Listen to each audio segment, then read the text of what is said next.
அஸ்ஸலாமு அலைக்கும். இப்போ ஒரு 2 நாளா நீங்க பார்த்திருந்தீங்கன்னா சமூக வலைத்தளங்கள் முழுவதுமாக அப்துல் பாசித் புகாரி அவர்கள் சம்பந்தமாக ஒரு சில காணொளிகள் பகிரப்பட்டுட்டு இருக்கு. அதாவது அவர் ஒரு இடத்துக்கு வராரு. அந்த இடத்துல பாத்தீங்கன்னா அங்க இருந்த ஒரு ஜமாத்தானவர்கள் ஒரு 10ல இருந்து 15 பேர் கூடி அவரை என்ன பண்றாங்க, குற்றம் சாட்டுறாங்க. அங்க சத்தம் போடுறாங்க, ஒரு சில விஷயங்களை சொல்றாங்க. ஆனாலும் அப்துல் பாசித் புகாரி அவர்கள் பாத்தீங்கன்னா அமைதியா நிக்கிறாரு அந்த இடத்துல. அதுக்கப்புறம் அந்த இடத்துல போலீஸ் வராங்க. வந்து என்ன பண்றாங்கன்னா அவரை அழைத்துட்டு போறாங்க. அழைத்துட்டு போனதுக்கு பிறகு விசாரிச்சுட்டு என்ன பண்றாங்க, விட்டுறாங்க. இந்த 2 காணொலியும் பாத்தீங்கன்னா முதல்ல வந்து ரொம்ப வைரலா போயிட்டு இருந்துச்சு. ஏன்னா அவரை பாத்தீங்கன்னா இவங்க திட்டுறதாகட்டும் இல்ல குற்றம் சாட்டுறதாகட்டும் அதுவும் ரொம்ப வைரலா போச்சு. அதே மாதிரி அவரை கைது பண்ணிட்டு போயிருக்காங்க அப்படிங்கக்கூடிய தகவலும் அதுக்கப்புறம் வைரலா போயிட்டு இருந்துச்சு. அதுக்கு பிறகு ஒரு ஆடியோ ரிலீஸ் ஆயிருக்கு. அதுல பாத்தீங்கன்னா அப்துல் பாசித் புகாரி அவர்கள் அந்த விஷயம் சம்பந்தமாக பேசியிருக்காங்க. இன்னைக்கு அந்த ஆடியோவையும் பாத்தீங்கன்னா உங்களுக்கு இந்த வீடியோவுடைய கடைசியில நம்ம அட்டாச் பண்ணுவோம். ஃபர்ஸ்ட் அங்க என்ன நடந்திருக்குன்னு பார்க்கும்போது அவர் ஒரு இடத்துக்கு வந்திருக்காரு. அவர் அங்க வருவாரு அப்படிங்கறத தெரிஞ்சுட்டு அங்க என்ன பண்றாங்க, போய் ஒரு 10 பேர் ரவுண்ட் அப் பண்ணி பேசுறாங்க. ஜமாத்தை சேர்ந்தவங்க அப்படிங்கிற மாதிரி சொல்றாங்க. அதுல பாத்தீங்கன்னா ஒருத்தவங்களோ இல்ல 2 பேர் தான் பேசுறாங்க. மிச்சவங்க எல்லாம் பாத்தீங்கன்னா சுத்தி நின்னுட்டு இருக்காங்க. அப்துல் பாசித் அவர்களுக்கு நாங்க பார்த்தா யாருமே சப்போர்ட்டுக்கு தெரியல. அவர் தனியா தான் நிக்கிற மாதிரி இருக்கு. இவங்க எல்லாம் பேசிட்டு இருக்கிறது அவர் நின்று கேட்டுட்டு இருக்காரு பொறுமையா. வேற எதுவும் பண்ண முடியல. இந்த பேசுறவர் என்ன சொல்றாருன்னு பார்க்கும்போது ஒரு 3-4 விஷயத்த சொல்றாரு. முதல்ல பாத்தீங்கன்னா அவர் பிசினஸ் நடத்தி, அதாவது அப்துல் பாசித் புகாரி அவர்கள் பிசினஸ் நடத்தி அதுல காசு போட்டவங்களுடைய காசை மோசடி பண்ணிட்டாரு அப்படிங்கிற மாதிரி அவர் சொல்றாரு. அதுக்கப்புறம் 2வதா பாத்தீங்கன்னா அவர் தவறான முறையில பெண்கள் இடத்துல நடந்துகிட்டாரு அப்படிங்கிற மாதிரி ஒரு குற்றம் சாட்டுறாங்க. 3வதா பாத்தீங்கன்னா இப்ப கூட அவர் எதுக்கு வந்திருக்காருன்னா அங்க ஏதோ ஒரு பண பரிமாற்றத்துக்காக தான் வந்திருக்காரு அப்படிங்கிற மாதிரி அவர் சொல்லிட்டு இருக்காரு. அந்த சமயத்துல போலீஸும் வந்துடுறாங்க. வந்துன்னு பார்த்தா கொஞ்சம் ஏதோ வாக்குவாதம் மாதிரி ஆகுது. ஆனா அப்புறம் பார்த்தா போலீஸ் என்ன பண்றாங்க, அந்த இடத்துல பிரச்சனையை சுமூகமாக்கறதுக்காக அவரை கூட்டிட்டு போறாங்க. அவர் மேல குற்றம் சாட்டுறதுனால அப்துல் பாசித் அவர்களை 2 வீலர்ல வச்சு கூட்டிட்டு போறாங்க. இந்த வீடியோ எல்லாம் பாத்தீங்கன்னா உங்களுக்கு யூடியூப்லயே இருக்குது. நாம அதை பகிர விரும்பல. ஏன் அந்த வீடியோ பகிர விரும்பலைன்னா, நம்ம பாத்தீங்கன்னா இந்த மாதிரி ஒரு விஷயத்தை ஹேண்டில் பண்றது அப்படிங்கறதே முதல்ல தப்பு. அதாவது அப்துல் பாசித் புகாரி அவர்கள்லாம் பாத்தீங்கன்னா யாராவது ஒருத்தவங்க எல்லாம் கிடையாது. ஒரு சின்ன அஜரத்து கூட, அதாவது நிறைய பேருக்கு தெரியாத ஒரு மனிதரா நம்ம சொல்ல முடியாது. இன்னைக்கு இந்த கடந்த 10ல இருந்து ஒரு 12 வருஷத்துல பாத்தீங்கன்னா ஒரு 10 வருஷம் கூட சொல்லலாம், அதிகமாக பயான் பேசப்பட்டது வீடியோக்கள்லாம் பார்க்கும்போது அவருடைய வீடியோக்களா தான் இருக்கு. நாம சுன்னத் ஜமாத்தா இருக்கலாம், இன்னும் பாத்தீங்கன்னா தௌஹீதா இருக்கலாம், முஜாஹிதா இருக்கலாம், ஜாக்கா இருக்கலாம், யாரா வேணா இருக்கலாம். ஆனா இவருடைய பயான் பாத்தீங்கன்னா நிறைய பேர் கேட்டிருக்காங்க.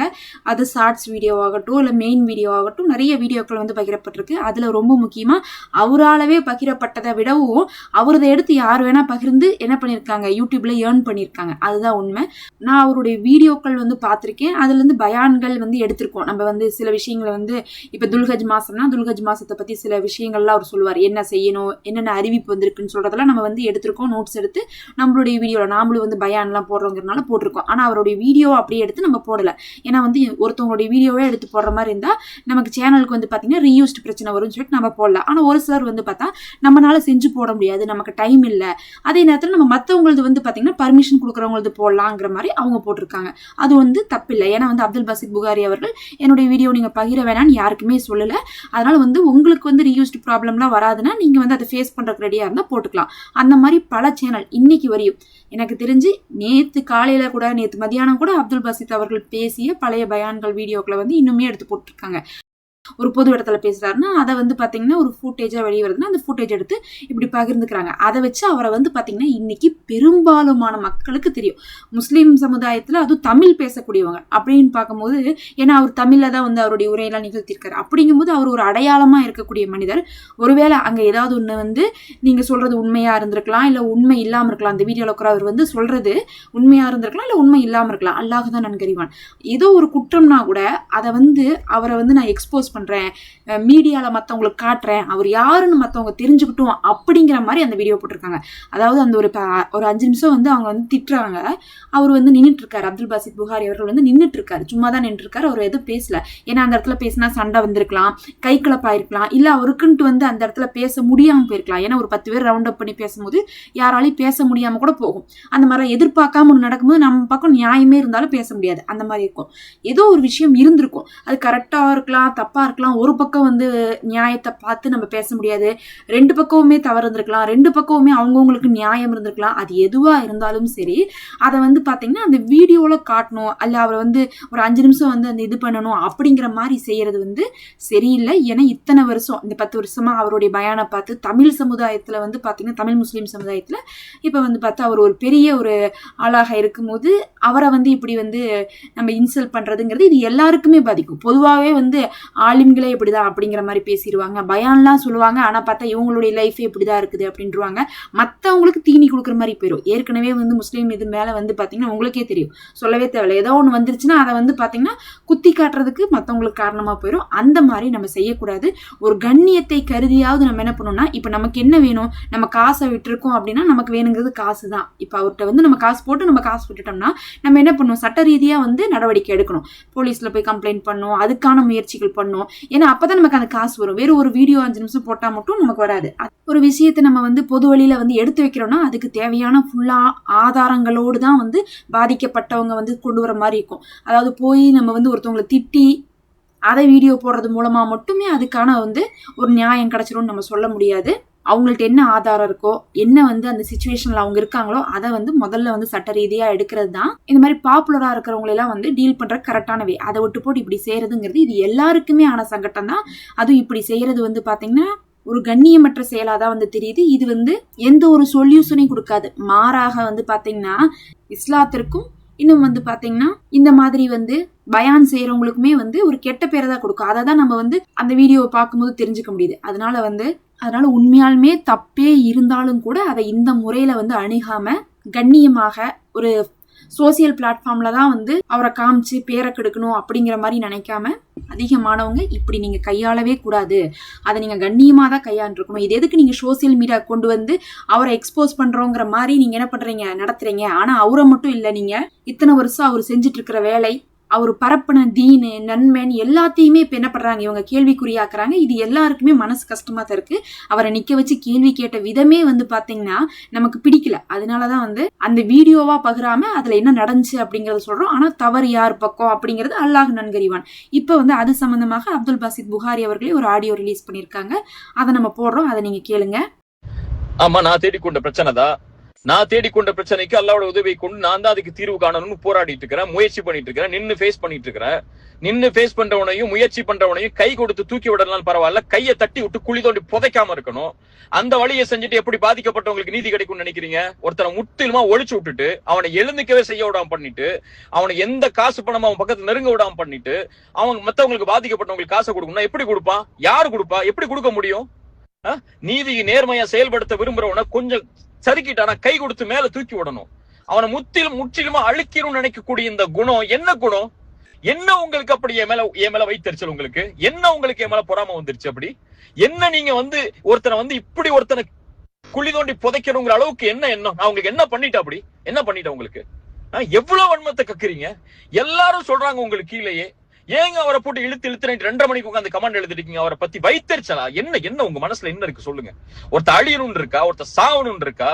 இல்ல வந்து செத்து போனா நிம்மதி அடைவீங்க? அன்னைக்கே கேட்டேன், ஒருத்தருடைய மௌத்து தான் உங்களுக்கு நிம்மதி கொடுக்குமா? என்ன செய்ய விரும்புறீங்க? ஒருத்தர் காசை வாங்கியிருக்கா, வியாபார தொடர்பு நடந்திருக்கு, கடன் வாங்கியிருக்கா, அந்த கடனை திருப்பி கொடுக்குறான், வியாபாரத்துக்கு நஷ்டம் ஏற்பட்டுச்சா அதை எப்படி சரி கட்டி அந்த காசை கொடுக்கணும்னு முயற்சி பண்றான். அதை செய்யறதுக்கு வழியை கொடுங்க. அல்லது ஒரு தரப்பை மட்டும் கேட்கறீங்க, இன்னொரு தரப்பை கேட்க மாட்டேங்கிறீங்க. என் தரப்புல ஒரு வார்த்தை இந்த மாதிரி காசு கொடுக்குற சொன்னாங்களே, இவங்களுக்கு ஏதாவது கொடுத்துருக்கீங்களா? என்ன அடிப்படையில் வாங்கியிருக்கீங்க? எந்த அடிப்படையும் இல்லாம சும்மா வாய்க்கு அந்த மாதிரி உட்கார்ந்து எழுதிக்கிட்டும் வாய்க்கு அந்த மாதிரி மத்தவங்க சொல்றதை கேட்டுக்கிட்டு நீங்க செய்யக்கூடிய இந்த விதமும் எந்த அடிப்படையில் நியாயம்னு சொல்லி யார் வந்து நிப்பா? உங்க தரப்புல இருக்கக்கூடிய கேள்விகளை நான் கேட்டா நீங்க தாங்குவீங்களா? இவ்வளவு வருஷம் பொருளாதாரங்கிறீங்கல்ல, பொருளாதார குற்றச்சாட்டுங்கிறீங்கல்ல, எந்த அடிப்படையில் நடத்துறீங்க? சதக்காடு கலெக்ட் பண்ற காசெல்லாம் எங்க நீங்க ஒண்ணு சேர்க்கிறீங்க? அதுல எப்படி நீங்க செலவழிக்கிறீங்க? இங்க அக்ரிமெண்ட் இருக்கு, வியாபாரம் குடுக்கல் வாங்கலுக்கு இடையில 2 பேருக்கு இடையில பிரச்சனைகள் இருக்கு. அந்த இன்ஸ்டிடியூஷன் எப்படி நடத்துறீங்க? அத்தனை சதக்காவுடைய காசு எங்க போகுது? பள்ளிவாசல் கட்ட போற சொல்லி இத்தனை வருஷம் கலெக்ட் பண்ணீங்கல்ல, அந்த காசெல்லாம் எங்க முறைப்படுத்தி செயல்படுத்தப்பட்டுச்சு? கேட்கவா கேள்விய? இன்ஸ்டிடியூஷன் வச்சு கேள்வி கேட்க வைக்கவா? பதில் சொல்ல தயாரா இருக்கீங்களா? எந்த அடிப்படையிலுமே இல்லாம எவ்வளவோ என் மனசுல அவ்வளவு குற்றச்சாட்டுகள் உங்களை பற்றி வந்துச்சு. பொருளாதாரத்திலையும் சரி, மத்த விஷயங்கள்லயும் சரி, எல்லாத்தையும் எல்லாம் ஒரு இடத்துல ஒப்படைச்சிட்டு இன்னொருத்தவங்களுடைய கண்ணி இருக்கு, இன்னொருத்தருடைய மான இருக்கு, நமக்கு தெரியாத விஷயத்த பேசக்கூடாதுன்னு அமைதியா இருக்கிறேன். தாவாவை நான் காசுக்காக பண்றவன் இல்ல, தாவாவை நான் சதக்காவை கலெக்ட் பண்றதுக்காக பண்றவன் இல்ல. அழைப்பு பணியில் அல்லாஹ்வுடைய முகத்தை நாடி எந்தவித ஒரு பைசாவை கூட எதிர்பார்க்காம என்னுடைய சொந்த செலவுலையும் நான் சம்பாதிச்ச ஹலாலான வருமானத்திலையும் தாவாவை பண்ணிட்டு இருக்கிறேன். இப்படி இருக்கும் போது கூட உங்களுக்கு ஒருத்தன் வியாபாரத்துல கொடுக்கல் வாங்கல சறுக்குறாங்கிற பட்சத்துல அவளை முற்றிலுமா அவளுடைய கண்ணியத்தை தரமட்டமா ஆக்கணும்னு நினைக்கக்கூடிய இந்த குணம் யார் கற்றுக் கொடுத்த குணம்? இது உங்க மனசுல எப்ப ஆறப்போகுது? ஒருத்தருடைய மரணம் தான் ஆற வைக்குமா? அல்லாஹ் நீங்க செய்த குற்றங்களை முதல்ல பாருங்க. உங்களை பத்தி வந்த அத்தனை குற்றச்சாட்டுகளை நான் வந்து இப்ப பேச ஆரம்பிச்சேன்னா நல்லா இருக்காது. அல்லாஹ்விடத்துல நீங்க தௌபா செய்யுங்க. நான் செய்யறேன், நான் அல்லாஹ் பயப்படணுமா? அல்லாஹ் பயப்பட வேண்டிய கடமை இருக்கு. நான் திருத்திக் கொள்ளணுமா? 1000 திருத்திக் கொள்ள வேண்டிய கடமை இருக்கு. குறைகள் இருக்கு, 1000 குறைகள் இருக்கு. நான் மீளணுமா? 1000 முறை அல்லாஹ்விடத்துல மீளவன் இருக்கு. ஆனா ஃபலா துஸக்கு அன்ஃபுஸக்கும் அதை மட்டும் மனசுல வச்சுக்கோங்க. அல்லாஹ் ஒருவனுக்கு தான் தெரியும் அவனை யார் பயப்படுறா, யார் எந்த பிரச்சனையில இருந்து மீள ஆசைப்படுறா, யார் அவனுடைய பாதையில மீண்டும் மீண்டும் திரும்பி வர ஆசைப்படுறான்னு சொல்லி உங்களை திருத்திக் கொள்ளுங்க. நான் இவ்வளவு நாள் இவ்வளவு கண்ணியத்தோட இருந்தேன், ஆனா நீங்க இவ்வளவு கீழ்த்தரமா ஒரு மனிதனுடைய வாழ்க்கைய, ஒரு மனிதனுடைய குடும்பத்தை முற்றிலுமா தரைமட்டமா ஆக்கணுங்கிற எண்ணத்தை கொண்டு செயல்படுறீங்க தெரிஞ்சதுக்கு அப்புறம் இனிமே எப்படி அந்த கண்ணியத்தை உங்களுக்கு நான் கொடுக்க முடியும் எனக்கு தெரியும். இதுல கேட்டிருந்தீங்கன்னாவே தெரியும், அவர் வந்து சொல்றதே என்னன்னா, பிசினஸ் செஞ்சு அது லாஸ் ஆயிருக்கு, அதுல இருந்து மீண்டு வர்றதுக்கு நாங்க முயற்சி பண்றோம் அப்படிங்கிற மாதிரி தான் அவங்க சொல்லிட்டு இருக்காங்க. அந்த லாஸை வந்து இந்த பக்கம் இருக்கவங்க என்ன சொல்றாங்க, நீங்க ஏமாத்திட்டீங்க, மோசடி பண்ணிட்டீங்க அப்படிங்கிற மாதிரி சொல்றாங்க. இதை பத்தி அல்லாஹ் தான் நன்கறிவான். ஆனா அவர் போகக்கூடிய இடத்துக்குள்ள போய் நின்று அவரை சுத்தி நின்று திட்டிட்டு அதை ஒரு வீடியோவை போடும்போது எப்படி இருக்குன்னா, ஒண்ணு பாதிக்கப்பட்டவங்களுக்குன்னு ஒரு ஆதங்கம் இருக்கும், அது சரி. அதே சமயத்துல அதை சட்ட ரீதியாக நம்ம வந்து இது பண்ணாம இந்த மாதிரி பாப்புலரா இருக்கவங்களும் இப்படி எல்லாம் பண்ணும்போது பர்பஸாவே பண்றாங்களா? சிக்கிட்டு உங்களை என்ன பண்றோம்னு பாருங்க, நீங்க இதுலயாவது சிக்குவீங்களான்னு தான் நாங்க காத்திருந்தோம் அப்படிங்கிற மாதிரி ஆயிரும். இது வந்து பாத்தீங்கன்னா, ஏன்னா ஏற்கனவே ஆளாளுக்கு இப்போ ஒரு ஜமாத் இருக்காங்கன்னா இவங்க சொல்ற கருத்துல இவங்களுக்கு உடன்பாடு இருக்காது, இவங்க சொல்ற கருத்துல அவங்களுக்கு உடன்பாடு இருக்காது. இந்த மாதிரியான விஷயங்கள்லாம் இருந்துகிட்டே இருக்கும். அந்த மாதிரியான ஆட்கள் கிடைக்கும் போது மத்தவங்க செய்யறது வந்து உண்மையாலுமே பிரச்சனைக்காக இவங்க செய்யறாங்களா, இல்ல இவங்க மேலேயே தனிப்பட்ட ஏதாவது ஒரு கோபம் வருத்தம் இருக்கா அப்படிங்கிற மாதிரி ஆயிருது. ஏன்னா வந்து நம்ம வீடியோல சொன்னதெல்லாம் கம்மி, இதுக்கு மேல அவர் 2-3 விஷயத்த வந்து அந்த திட்டுறவங்க சொல்றாங்க. ஒரு 2-3 விஷயத்த அவங்களுடைய மனைவியை பத்தி தப்பா பேசுறாங்க. அதுக்கப்புறம் வந்து பாத்தீங்கன்னா இவர் வந்து சஹாபாக்களை பத்தி எல்லாம் பேசுவாரு, ஆனா இவரு நல்லா ஆடம்பரமா வாழ்வாரு அப்படிங்கிற மாதிரி பேசுறாங்க. அதுக்கப்புறம் வந்து இவர் வந்து ஸ்டைலா இருக்கிறாங்கிற மாதிரி பேசுறாங்க. இன்னும் வந்து ஒரு சில விஷயங்கள் எல்லாம் அவருக்கு அவங்க சொல்றது பார்க்கும் போது ஒரு தனி மனித தாக்குதலாகவும் தெரியுது. எல்லாருமே தான் பயான்னு சொல்றோம், அதுக்காக வந்து நம்ம சஹாபாக்கள் வாழ்ந்த மாதிரி வாழ முடியுதா இன்னைக்கு எல்லாராலையும்? நம்ம எல்லாம் நம்ம வீடு காடெல்லாம் வந்து அப்படியே வந்து சதக்கா பண்ணிடுவோமா? இல்ல வந்து எந்த ஒரு சௌரியம் இல்லாம நம்ம வந்து வீட்டுல குறைந்த பொருட்களை வச்சுதான் வாழ்ந்துட்டு இருக்கோமா? இதெல்லாம் வந்து யோசிக்கும் போது தனி மனித தாக்குதலாகவும் வந்து பார்க்கும் போது அது தெரியுது. இந்த விஷயம் வந்து நல்லபடியா முடியணும். இதுல யார் பாதிக்கப்பட்டிருந்தாலும் அவர்களுக்கு உண்டான நீதி கிடைக்கணும். அது வந்து பாத்தீங்கன்னா அப்துல் பாசித் அவர்கள் மேல ஏதாவது அவதூறு இருந்தாலும் அது போய் அவர்களுக்கு நீதி கிடைக்கணும். இல்ல வந்து யாராவது உண்மையாலுமே அதுல பணத்தை போட்டு இழந்திருந்தாலும் அவரும் வந்து பாத்தீங்கன்னா பிசினஸ் லாஸ் ஆயிடுச்சுன்னு தான் சொல்றாங்க. ஒருவேளை இழந்திருந்தாலும் இழந்தவங்களுக்கு தான் அந்த கஷ்டம் தெரியும், அவங்களுக்கு அந்த பணம் கிடைக்கணும். யார் வந்து அதுல கஷ்டப்பட்டிருந்தாலும் அதுல இருந்து ஈரேறி வரட்டும் நம்ம துவா செய்யலாம். ஆனா அதை வந்து இந்த மாதிரி வந்து செய்யும் போது மத்தவங்களுக்கெல்லாம் வந்து பாத்தீங்கன்னா ஈஸியா வந்து ஒரு கொண்டாட்டமா போயிடும். எல்லாத்தையுமே அவங்க மாதிரி செய்யக்கூடிய பயான்கள் எல்லாமே வந்து கேள்விக்குறியாக்கிறாங்க. இவங்களாம் இப்படி பேச்சுக்கு தான் சொல்லுவாங்க, அவங்க லைஃபே இப்படி இருக்காது அப்படிங்கிற மாதிரிலாம் பேசுறது வந்து மற்றவங்களுக்கு ஈஸியா போயிருது. இன்னைக்கு கமெண்ட்ல அப்படிதான் போடுறாங்க. கண்ணியமா டீல் பண்றதா எல்லாருக்குமே சரியா இருக்கும். இது அவருக்கானது மட்டும் கிடையாது, இது எல்லாரையுமே பாதிக்கக்கூடியதுதான்.